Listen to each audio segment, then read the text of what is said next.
My name is Ricky Raw. This is where it all went wrong. I have the infamous Atlanta rapper known as Mojo here with me today.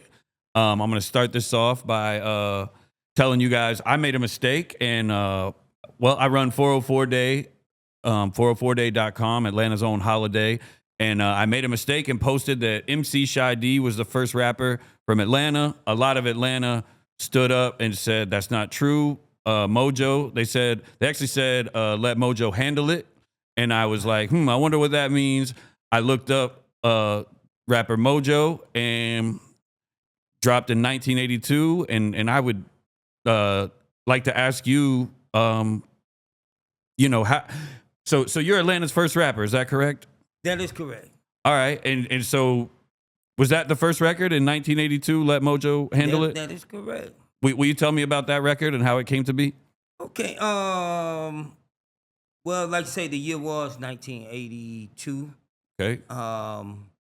That's when and about your comment, earlier, that a lot of people that's not from Atlanta, they will not know all the history of Atlanta. Because if you go outside Atlanta and say who's the first rapper in Atlanta, they'll probably say Outkast. Yep. Or T.I. Yep. Maybe even say Goody Mob. So that's just that's an honest mistake. But people that been here in Atlanta, and of course the year was 1982, and just to give you a little background on the city at that time, we had about 900,000 people here in the city of Atlanta, and of course in the early 80s we went through a time with child murders. We had the Atlanta child murders, and a lot of us had curfews. We had to be off the street early, and a lot of people know about that history of the child murders. And of course, someone was convicted in 1982, early part of 1982, and so they lifted the curfews, and we all got back out and started doing our thing. And I came up with a song called Batman, and when I took it to a producer, he heard me say, let Mojo handle it in the song. So I did the song, I changed the song to Batman, let Mojo handle it. Let Mojo handle it. Yeah. And of course, the rest is history. But it was a big song, like say 1982. It sold neck and neck with Marvin Gaye's Sexual Healing at the time. Wow. And, when one person walked in the store and they picked up a Marvin Gaye record, they picked up a Mojo record. And it was big here in Atlanta at that time. Wow. That is incredible. And I want to get a little bit of foresight of like how I'm sure that wasn't the first time you ever rapped. You'd obviously been rapping before you write a song and put that out. So like, what was the precursor to that? Like, how did you get into rapping to begin with? Like, what influenced you to do that here? There wasn't a lot of that happening, right? So where were you drawing that inspiration from if it wasn't already here? Well, I mean, I'm a musician first. I started playing drums when I was 6 and started playing keyboards and piano when I was 12. So I've always been into music. I was on the stage and when I was 9 years old, when I'm doing talent shows. So I've always done music. So, so in 1981, 82, that's when all the hip hop started coming out of New York. Of course, Rappers Delight. Okay. And Curtis Blow and all them was coming out of New York. And it was a big thing. Rap was a big thing here in Atlanta. So I was like, well, hey, let's do it too. Let's do it down here too. I mean, let's do the same thing they doing in New York. So that's when I put out that song. I heard you did you do a song or a show with Curtis Blow? I did. Tell me about that. Well, at the time, no one in Atlanta was doing hip hop.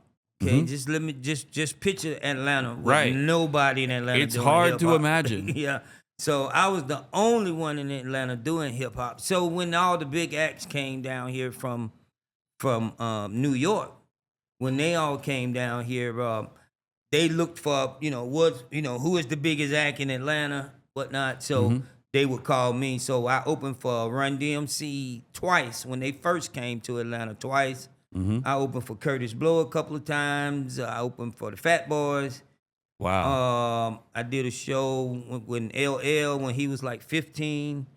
Dougie Fresh, and but pretty much all the rappers from New York that came to Atlanta in the early '80s, I would be their opening act. Wow. And so how many years would you say that was your run of doing that, where you were the go-to opening act? Up until they started the Fresh Festival, and of course the Fresh Festival started about, I want to say, 1984, 85. In that time, that's when rap start getting bigger, and they start getting bigger venues to do hip hop. Because when all the New York rappers came here, we was doing like big clubs. You know, it was until they came with the Fresh Festival at the Omni did it move to a bigger venue.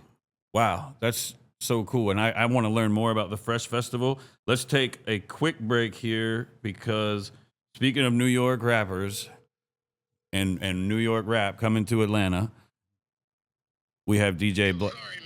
It's all good. What's up? He's there. He's So Shy D is here. I'm headed there now. Okay. I'm gonna be stuck in traffic, so Okay. Where's Shy D right now? he's pulling up. Hold on 1 second. Okay. Put him on the line. Hold on. All right. Cool.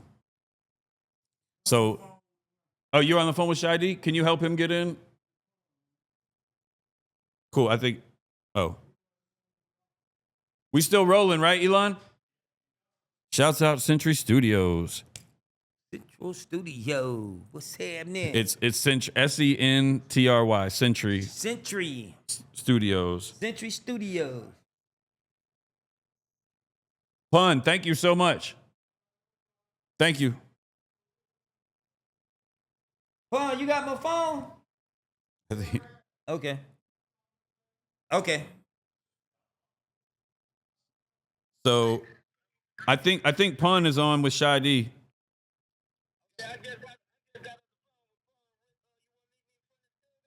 I think he's coming to get you. We're recording. Come on in though. We got plenty of room for you to sit down. I'm on my way in. All right, thank you. All right, I'm headed there now. Thank you. All right. So where we were is Fresh Fest is, and you said you were basically 1982 till 1985. Every rap act that came to Atlanta Yes. is coming to Mojo to open their show, because you've got the network, you've got the songs. How much music did you have out at that time? I had 2 songs out. Some people tried to say I was a one-hit wonder, but I had more than one song out, and both of them was hits. Okay. So there was Let Mojo Handle It, and, Right. and then what was the other one? The other one was called Jump, Stump, and Twist. Up my sleeve, I'll tell you that it is a very easy. So look around, but don't you be surprised. This is Mojo, and I'm all the way live. Jump, Stump, and Twist. Yeah, and it came out in 1984. Okay. And of course it was produced by Ruben Fairfax, who is bass player for Al Green, Wow. and we recorded it in Memphis at Ardent Studios. That's where the Barcades, Al Green, all the big acts record at in Memphis. But this was in 1984. So And the first song, Let Mojo Handle It, like I say, it was #1 throughout the city of Atlanta. But Jump, Stump, and Twist was even bigger, and it went all over the state and some parts of the Southeast. And it actually stayed #2 for like 6 weeks throughout Georgia. wow, the whole state. Yeah, and the only song that beat my song out was Michael Jackson. I always feel like somebody watching me. Yeah. Okay. Thank you for that timestamp too, because that helps me picture the landscape and what you're up against. As an artist. So, wow. So let's take it back a little further. Even so, where were you born in Atlanta? Of course, I'm Yeah. Grady baby. Grady baby. Yes. And you don't have to answer this, but what year were you born in, if that's not too much to ask? I was born in '64. Wow. Okay. OG, original Yeah. status in here. And in 1982, when I had my first song, I was 18. Wow. So you started pretty young too as an yeah. artist. Oh yeah.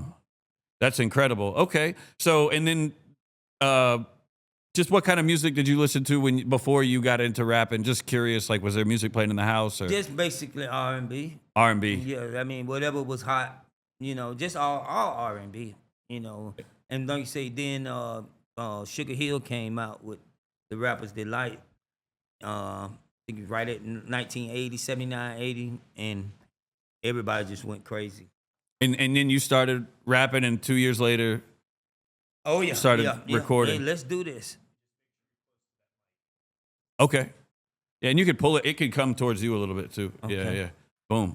Okay. So Okay. cool, cool. Are we? Should we tell any of that story again? Should we go through any of that again? You think? What we just did? Do you think it was missing anything? Gotcha. Okay. Got Stay it. about right here. Okay, Cool. got you. Cool. Sade. Yo.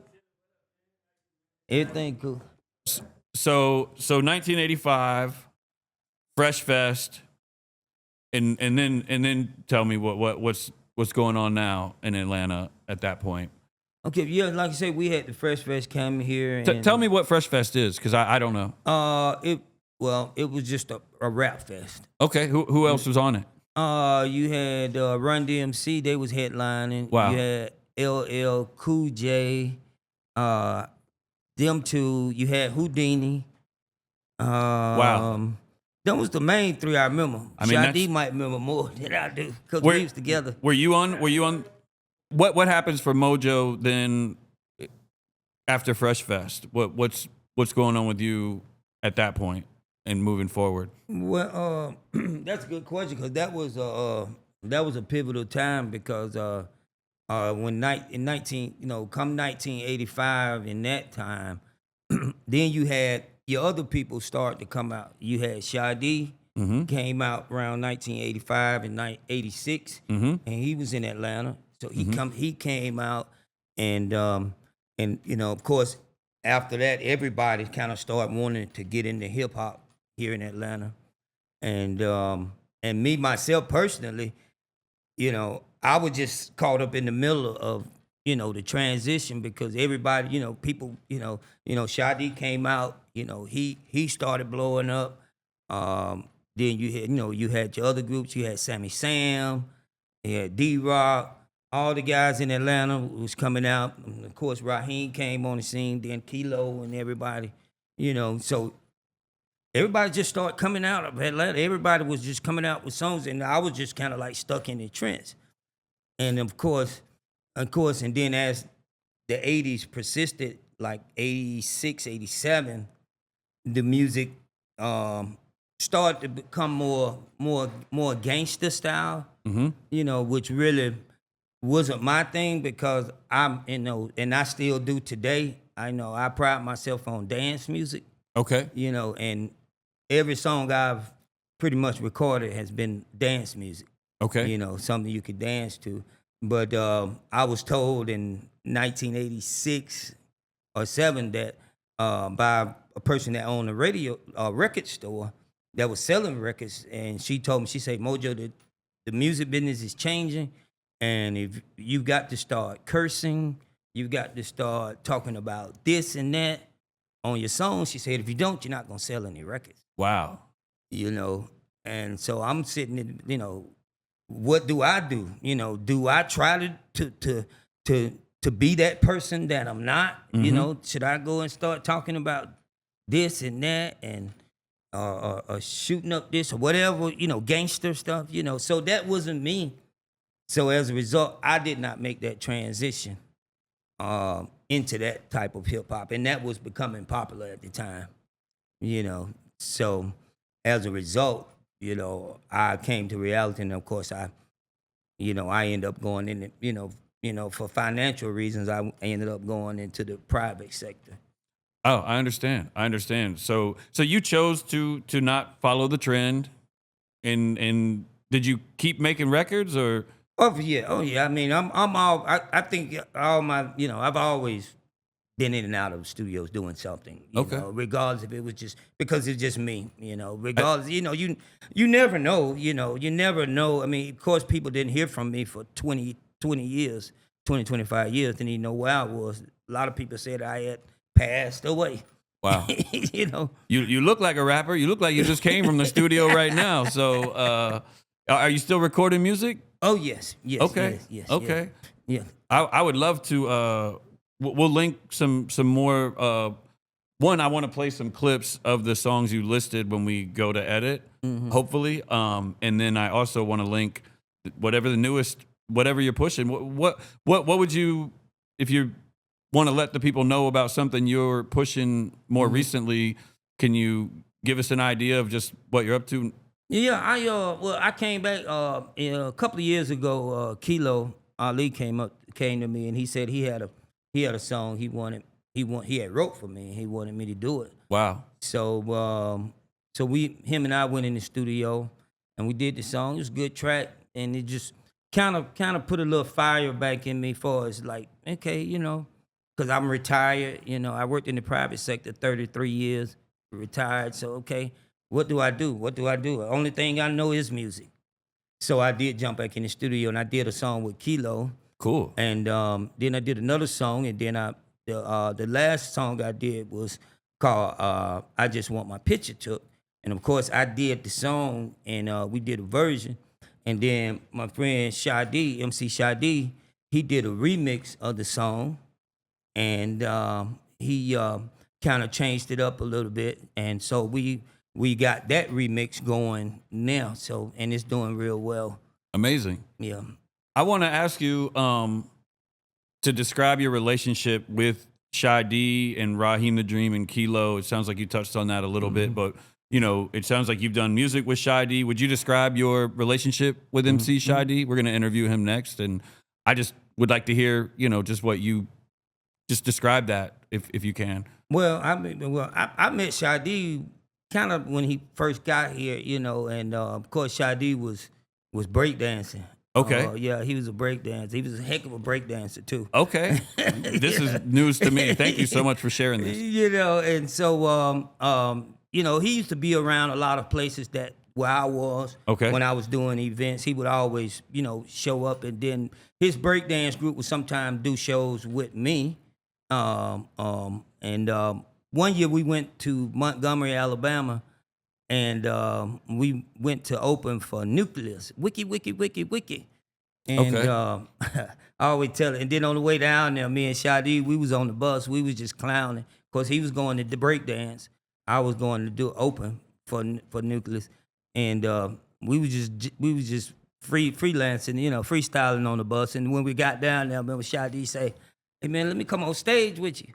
I was like, "Man, come on, man." So he did come out on stage with me at that time in Montgomery.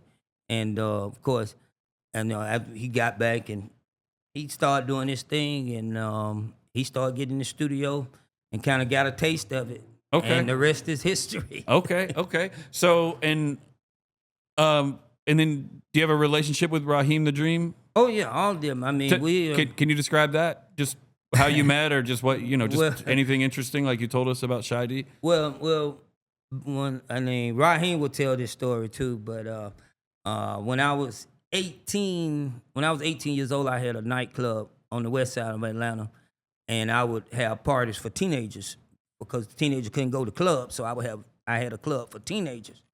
And Raheem dad was owning the place at the time, and he would allow me to have parties in this place. It was the Ashby Theater back in the day, just for people that want to keep up with their history.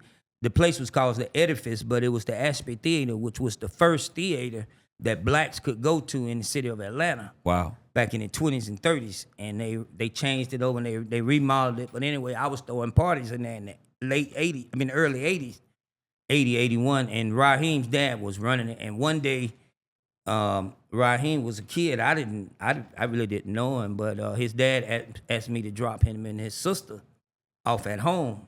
So they got in my car and I gave them a ride home, and I was beating on the steering wheel and rapping, and Raheem was like, "Wow, man, I was just clowning, rapping on the steering wheel." And that's a story that Raheem will tell you.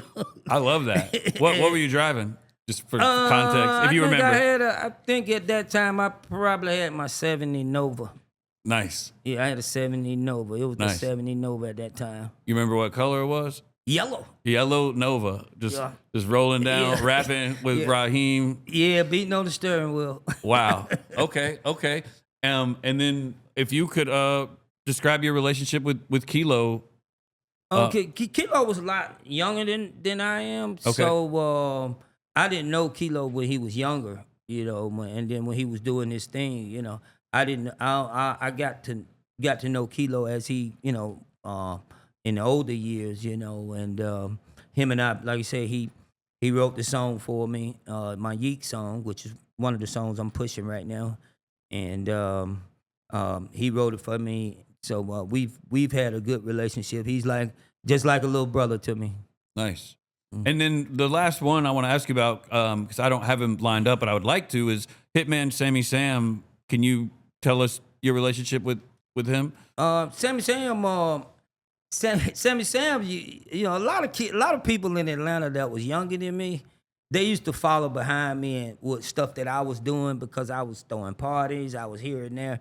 So Sammy Sam was used to, he reminded me that, yeah, I used to be at your parties and this, that, and other, So he was young, and of course I've got, me and Sammy Sam just like brothers now. We've got a lot of, because a lot of the guys was younger than me, so when they came out, they was doing their thing, and, I was, kind of like just sitting back.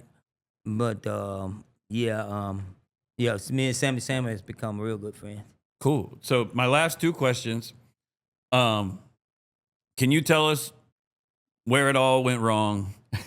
and this is your interpretation. Like I said, for me, where it all went wrong is I made this mistake, made this post, and people came and corrected me and let me know you were the first rapper out of Atlanta. That's where it all went wrong for me. I'm here to correct it. But where was a time where you felt like up against a mountain of challenges? If you could describe that. Right. And once again, like I said, you didn't go rogue. I mean, you say if you ask anybody from Atlanta who's the first rapper in Atlanta, they're gonna tell you Outkast. They're gonna tell you T.I.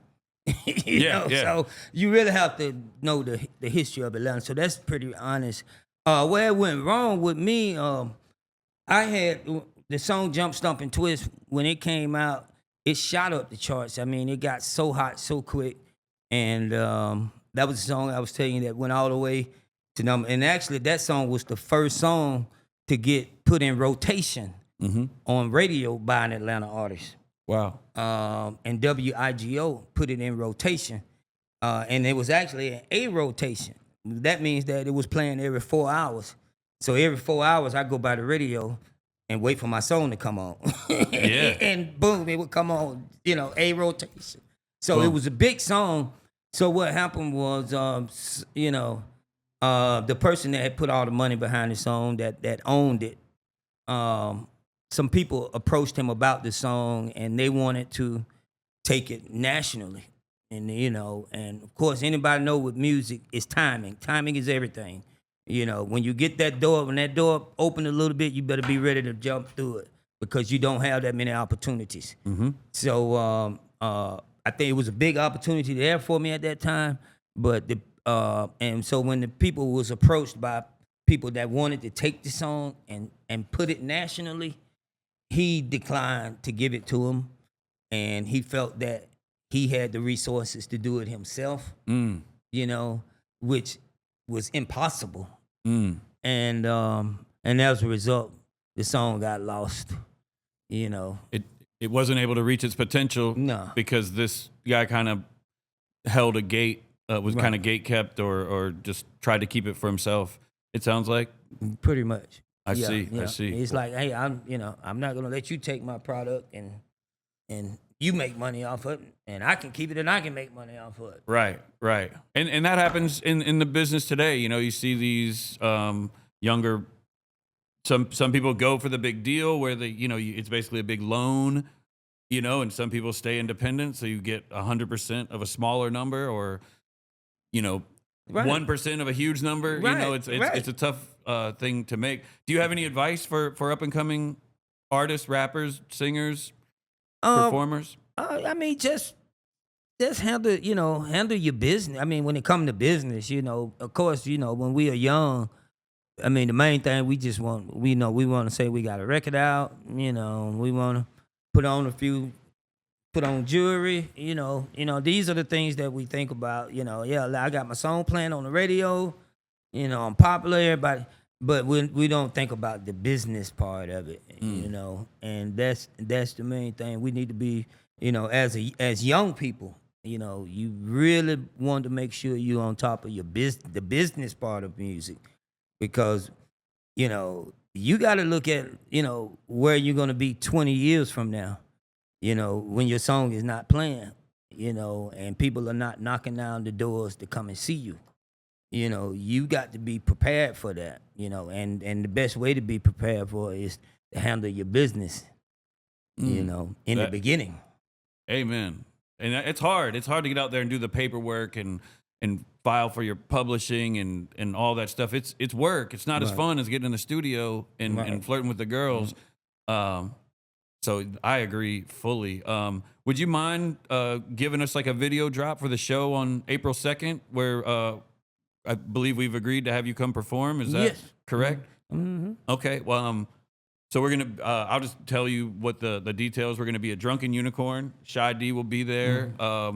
If you could just give, and it's 404 week. We're celebrating 404 week, which is the extension of 404 day. Just so here's some background on me: is that I started 404 day in 2012. Since then, a lot of other people have started doing it. Even been like, we created 404 day, this and that, and I'm out there like I definitely was the first one out here doing this, and now we're expanding into a full week because we're seeing that the day itself is getting so much attention, and everybody in the city's doing stuff, which that's amazing.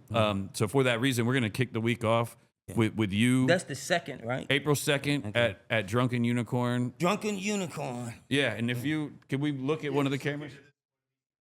Okay. Yeah, and just give them that rapper drop if you can. Okay. April 2nd. Drunken Unicorn. Drunken Unicorn. 404 week. Okay. That's it. Yo, what the move is? The move is April 2nd. You know what it is. It's 404 day in Atlanta. Yeah, and I will be along with MC Shy D. We're going to be at Drunken Unicorn. That's right. April 2nd. I'll see your face in the place. Mojo, MC Shy D, and the crew. I see ya. Bravo, bro. Mojo, thank you so much for being here. This has been so informative. I want to have you back if we can. Maybe we could learn some more chapters. Maybe as we look at the final product, we can decide where there's some more details. Because I'm happy to have learned some stuff, but I'm actually very curious to learn more, and I look forward to the show. Is there anything else you want to say before we wrap this up? Hey, man, I just honor being here, man, and look forward to the event. And like you say, anybody, they can reach me on IG and Mojo Handle It on IG.